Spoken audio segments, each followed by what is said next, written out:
સિક્કાઓની દુનિયા, the world of coins. આપણે નાણાંનો ઉપયોગ લગભગ બધી જ બાબતો માટે કરીએ છીએ.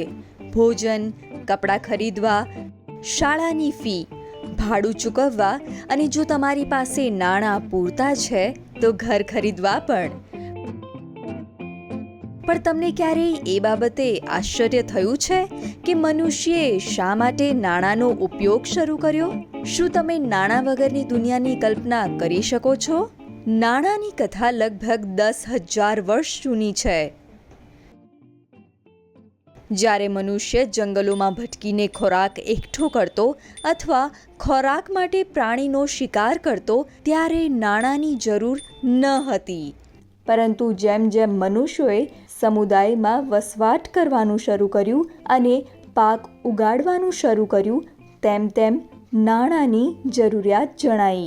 આ ખેતી સંબંધિત સમુદાયમાં મનુષ્યો વિનિમય પદ્ધતિનો ઉપયોગ કરતા.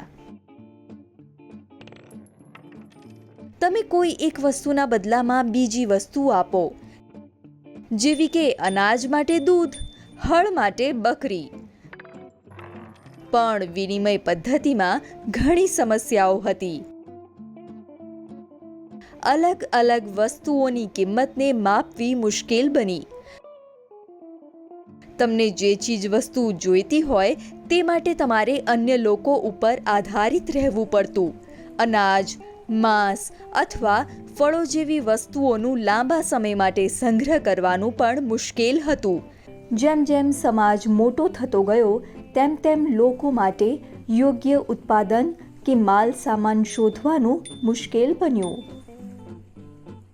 આ જ કારણે લોકોએ ચલણ અથવા નાણાંની શોધ કરી. શરૂઆતમાં નાણાં મોતી કે કોડી છીપના સ્વરૂપમાં હતા, પરંતુ તરત જ તે એક સમસ્યા બની ગઈ.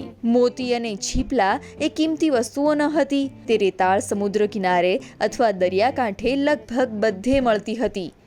એનો અર્થ એ થયો કે લોકો જેટલા છીપલા ભેગા કરી શકતા તેટલા કરતા. છીપલા કે મોતી ઝડપથી તૂટી જતા અથવા ખોવાઈ જતા. પરિણામે છીપલાએ તેમનું મૂલ્ય ગુમાવી દીધું અને તેનો વેપારમાં ઉપયોગ થઈ શક્યો નહીં. જેમ મનુષ્યે ધાતુને શસ્ત્રો કે સાધનોને આકાર આપવાનું શોધી કાઢ્યું, તેણે સંજોગવશાત કિંમતી ધાતુ જેવી કે સોનું, ચાંદી અને તાંબુ પણ શોધી કાઢ્યું. આ ધાતુઓ ટકાઉ અને સરળતાથી સંગ્રહ કરી શકાય તેવી છે. સિક્કાને ચલણ તરીકે બનાવવામાં આ એક મહત્વનું પગલું હતું. સિક્કા હોવા એ સંપત્તિ અને સત્તા સૂચવતું હતું, કારણ કે તેનો માલિક વસ્તુઓ અને સેવા ખરીદી શકતો. ધાતુને સિક્કામાં ફેરવવા માટે 3 બાબતો આવશ્યક છે. તે શાસક અથવા સરકાર દ્વારા જારી થવું જોઈએ.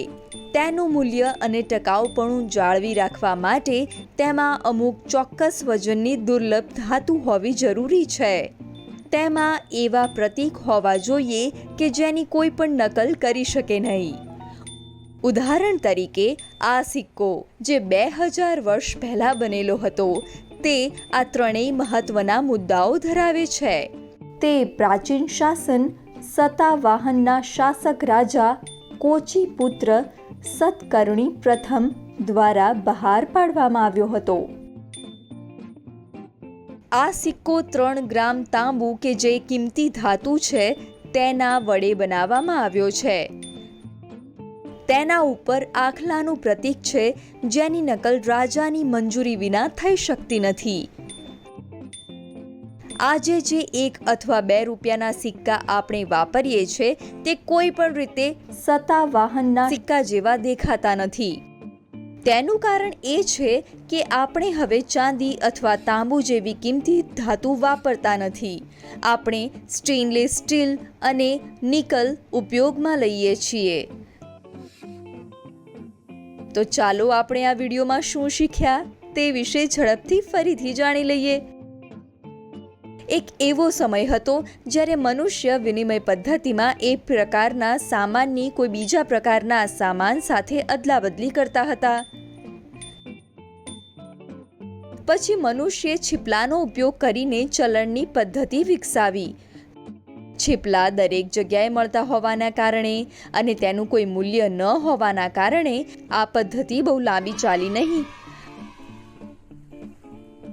મનુષ્યોએ કિંમતી ધાતુઓનો ઉપયોગ કરીને સિક્કાઓ બનાવવાનું નક્કી કર્યું. આજે સિક્કા બનાવવા માટે કિંમતી ધાતુના બદલે સ્ટેનલેસ સ્ટીલ અને નિકલનો ઉપયોગ થાય છે. હવે તમારા માટે છે એક મજેદાર પ્રવૃત્તિ. તમારા કુટુંબના સભ્યો પાસે સૌથી જૂનો સિક્કો કયો છે તે શોધી કાઢો. એ શોધી કાઢો કે કયા શાસક કે સરકારે આ સિક્કો બહાર પાડ્યો હતો, તેનું પ્રતીક કયું છે. સિક્કાનો ફોટોગ્રાફ તમારા અવલોકનો સાથે અમને મોકલો. આ વિડિયો શ્રેણીમાં આપણે સરમાયા સંગ્રહાલયના કેટલાક જૂના દુર્લભ સિક્કા જોઈશું અને આપણા ઇતિહાસ અને સંસ્કૃતિ વિશે વધુ જાણીશું.